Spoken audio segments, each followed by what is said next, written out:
Stop letting society tell you about the best skincare routines, the hottest plastic surgeons, or the cream that will keep your skin from aging. It's time we start asking ourselves, what the fuck is beauty anyway?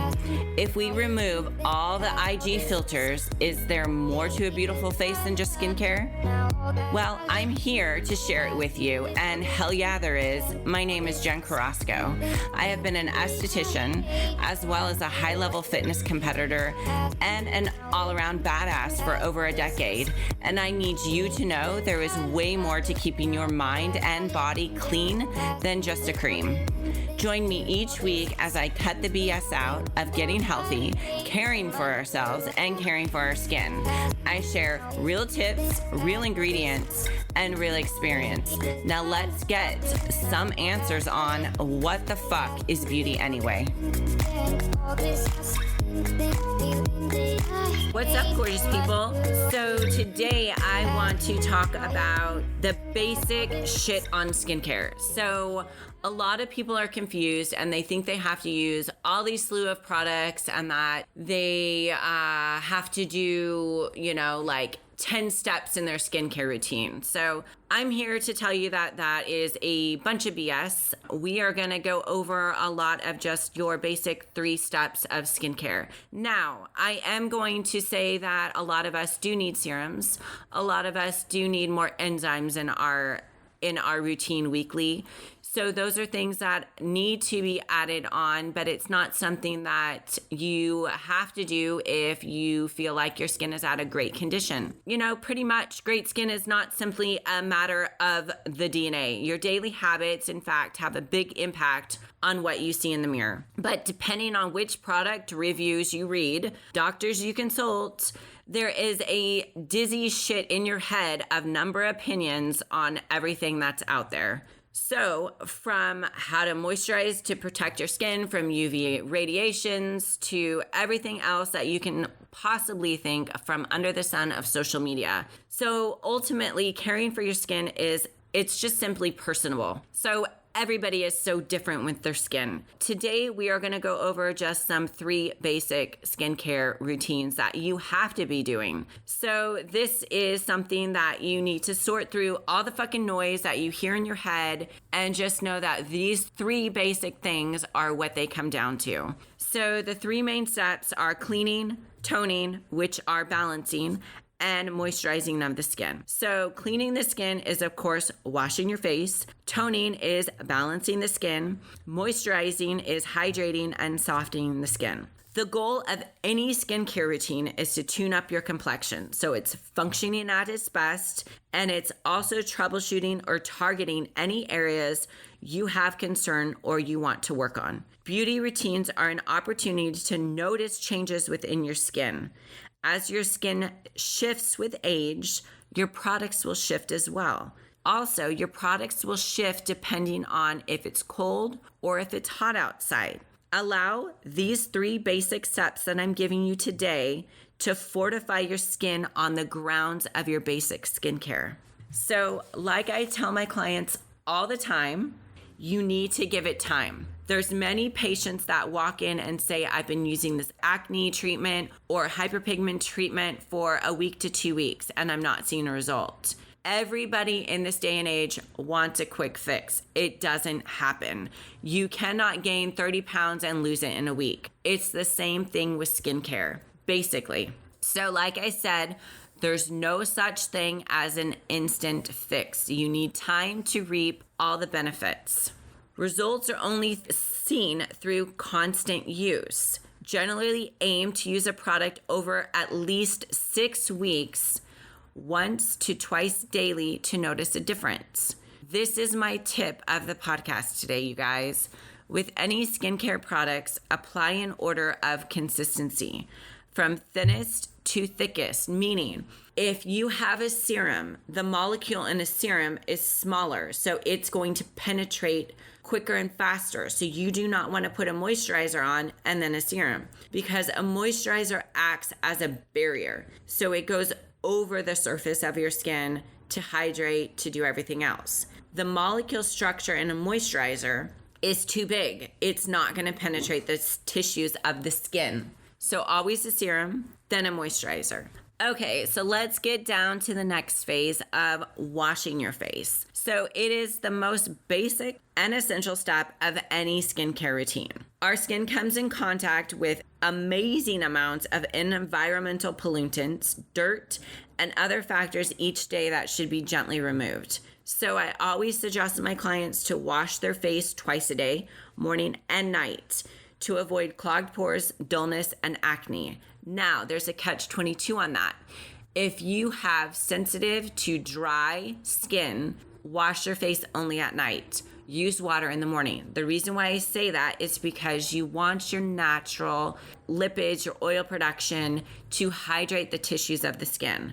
So that is the one thing that I do tell my clients that they need to do. Now, as far as nighttime, you should be washing your skin about twice to 3 times.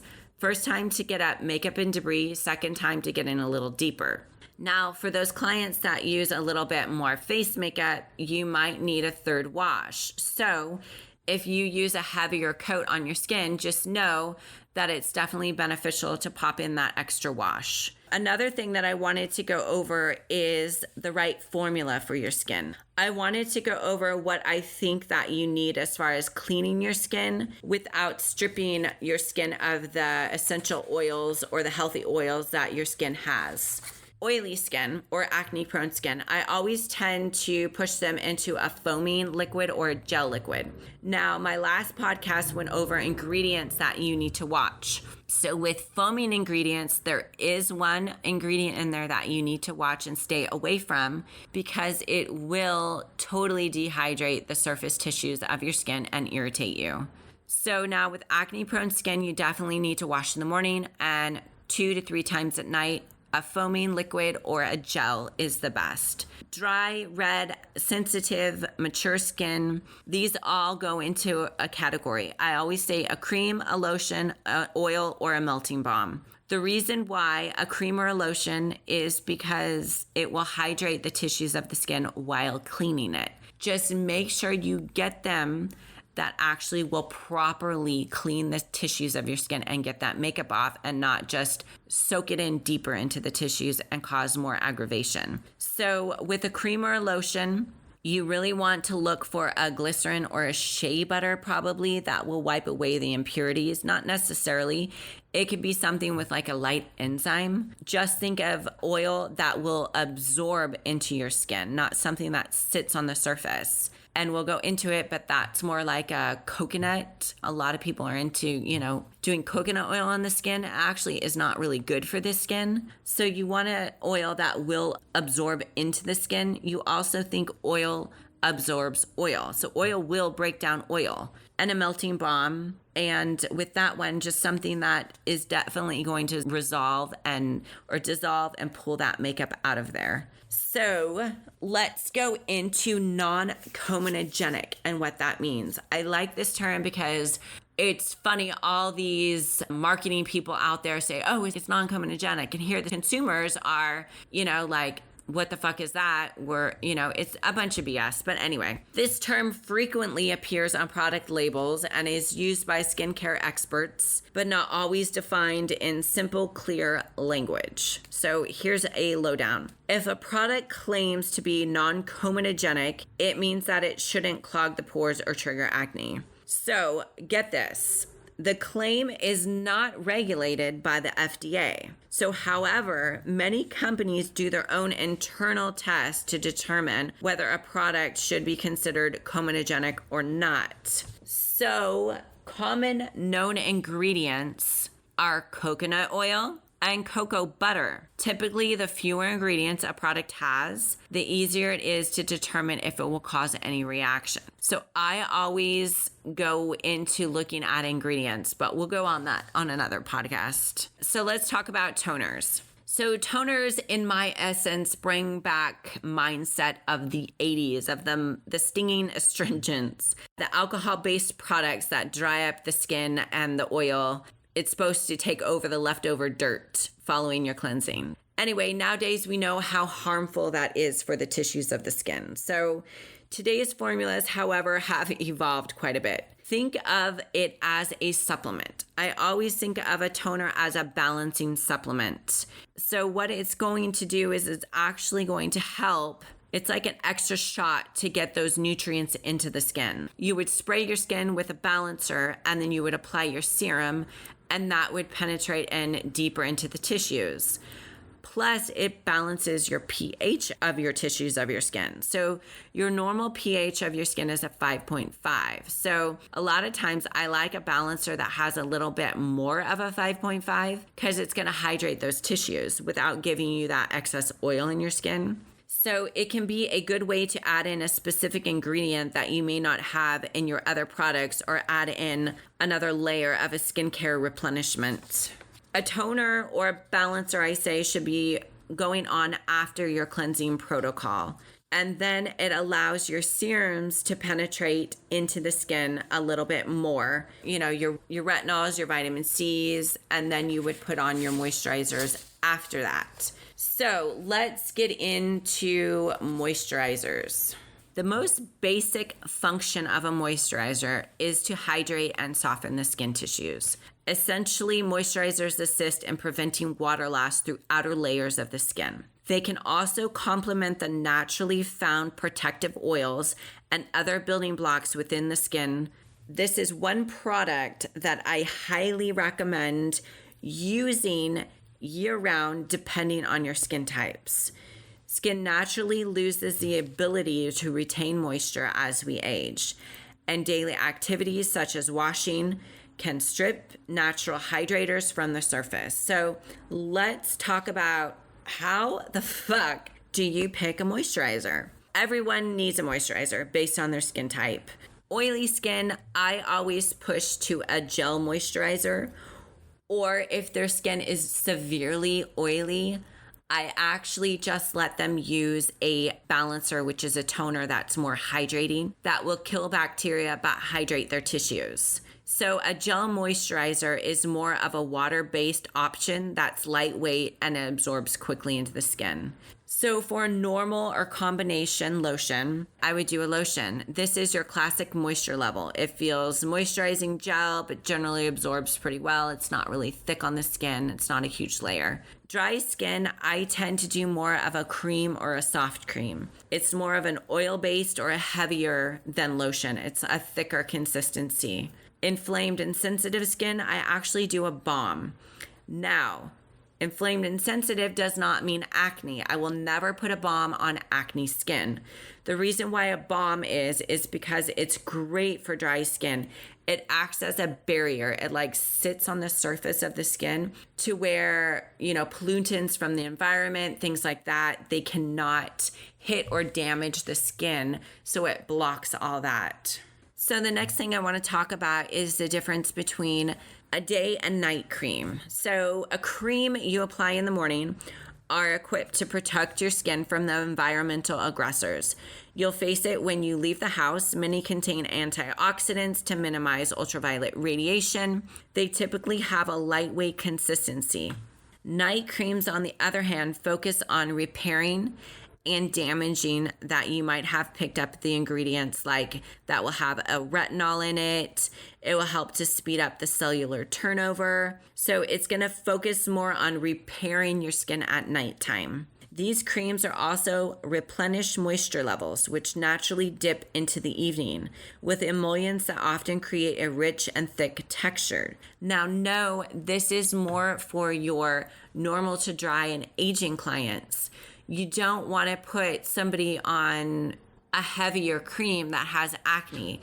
Now, they can use a retinol base at nighttime to help to break down that sebum and to exfoliate them a little bit. That's totally a different state that we can do as well. So I know this is kind of like rundown, basic, thrown at your face. I want to shoot all of this out there just so you guys have the basic information of what each thing does. So I know it's kind of boring and I'm getting in there, but it's going to open up the doors to all the podcasts coming out in the future to where we can really get in and dive in deep and talk about different things because then you have a basic and you have a background of what each thing is doing to your skin. So when I start talking about cleansers and different things that are out there and what we should be using and what we need to look for, you have a basic idea of, okay, this is how I clean my skin, or this is how I tone my skin, or this is how I moisturize my skin. So I'm just doing this rundown so that way you have in your mind like, okay, I get the basic fucking shit. I get how to do all of the mundane things, and you're not sold on all this other fucking BS shit that's out there of what you need to be doing, like enzyme cleansers or scrubs or this or that. It's breaking it down for you depending on your skin type and what you need to do for each skin type. So that's why I'm kind of being, how do we say this? A boring little Betty this morning with just going over the mundane thing. My next thing that I do want to go over is, and this is, it's not your 3 basic, but I definitely want to go over an eye treatment. And I also want to go over sunscreen. So I'm going to add on 2 more things to our talk today. So I want to go over eye cream. So let's fucking explain it. Can you survive without an eye cream? Absolutely. I have done it for years. But if you have specific concerns with your eyes, like hyperpigmentation, dryness, puffiness, you might want to consider one or try one. So my honest opinion is the eye area, you have to think of this. The eye area, just like the neck and chest, they are super thin and they're delicate. Those are the first signs of aging that you're going to see. When you look at somebody and you're not sure their age, look at their neck or their eye area. And if they are kept up well and they maintain it, it probably won't show. But that's where you can actually kind of trigger it in. But in those areas, you're actually more likely to react to irritating ingredients as well. So if you're using a retinol or you're using a vitamin C, you need to really be careful because around your eye area, you don't want to use a vitamin C that is over a 7% because it will dehydrate the tissues of the eye area. So therefore, for under eye bags and inflammation, caffeine, peptides, hyaluronic acids are fabulous and can be extremely soothing. So just know that dark circles and their visibility are due to veins and discoloration commonly in skin tones. So you want to look for brighter ingredients. So like I say, a vitamin C, a kojic acid, a niacinamide, but you need to make sure that the pH level is below. So you want something a 7% or lower when dealing with a vitamin C, and you don't want to do a lot of exfoliants around the eye area. Niacinamide I really like because, especially for blood flow, like around the eyes, if you have the darker circles, because it stimulates blood flow.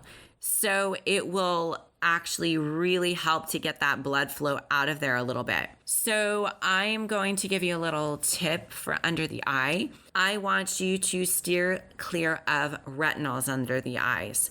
The reason why is because it will irritate you profusely. It will dry you out. It will make you wrinkly. It will make you look older. It will typically age you a lot. All right. So our next things are sunscreens. So do we need them? Fuck yes, we do.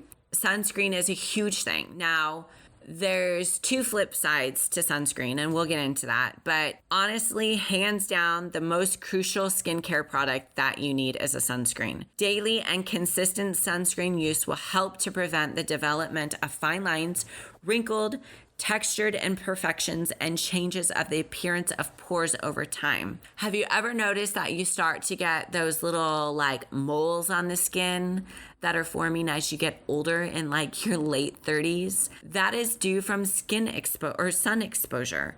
So this keeping it up with your face, with your moisturizer, will help with all of this. More importantly, daily sunscreen use to help to prevent formation of certain skin cancers.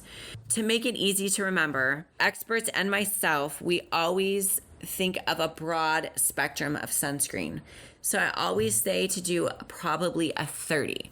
So know that nothing goes over a certain level of a sunscreen, but it's what's going to stay on the skin the longest. So let's decode sunscreen formulas.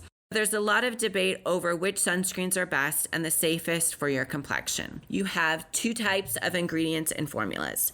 You have chemical ingredients, and you also have physical ingredients such as titanium dioxide, zinc oxides, and they kind of sit over the surface of your skin and deflect and prevent the UVA radiations. The pros with that is that you don't have less irritation and you don't have a lot of the chemical concerns. But often you do have a white grayish tint on the skin, particularly in those with darker skin tones. But a lot of companies have come up with some amazing sunscreens that have a tint in them. And so it kind of counteracts that. And so you can get away with using those. I typically tell my clients that if they are just going to be driving and being in the office all day, to really use a physical sunscreen.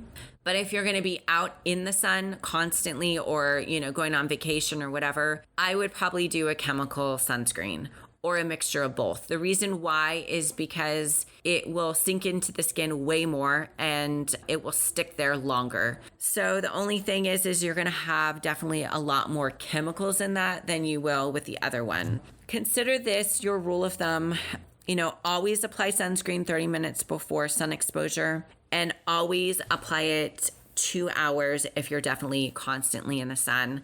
So I tell my clients to wear their sunscreen, and then I also have them on the Jane Iredale, which is the face makeup that has a great sunscreen on top of it. So it's almost like they're like double doing it, which is great. So a lot of things that people do not get is you really need about 2 tablespoons of sunscreen for appropriate coverage for your face. So that's a shit ton of sunscreen. So just know that. I usually use about a nickel size on my face, and then I put my powder over that. So I'm diving back into the beginning of this podcast a little bit with skincare. So I want to go over a basic thing because I know a lot of people out there are on serums for many purposes. So what you're going to do is you're going to clean your skin. You're going to balance with a toner. You're going to use your serum. And then if your serum you feel like it's still tacky or sticky, you're going to spray your balancer again. You're going to work that serum in a little bit more. You're going to put your moisturizer on. Then you're going to put your sunscreen on. Now, if you're using an eye cream, I suggest you do your eye serum or your eye cream after your serum, your moisturizer, then your sunscreen, and then your makeup. So this is pretty much the lowdown today with just your basic skincare ingredients and what you do. I will go in a little bit more about serums next time, and I have a couple great shows coming up that I'm super excited for you guys. But have a fabulous day, and always take care of your skin. Always take care of your health and your well-being, because internally comes externally. But anyway, on that note, have a fucking phenomenal day, and I will see you next week. Thanks for tuning in this week. I hope you feel more empowered and more inspired to love the skin you're in. As we navigate new society norms and beauty daily, make sure to always ask yourself, what the fuck is beauty to me? And know that's all that matters. If you love this content today, make sure to subscribe, rate, and review.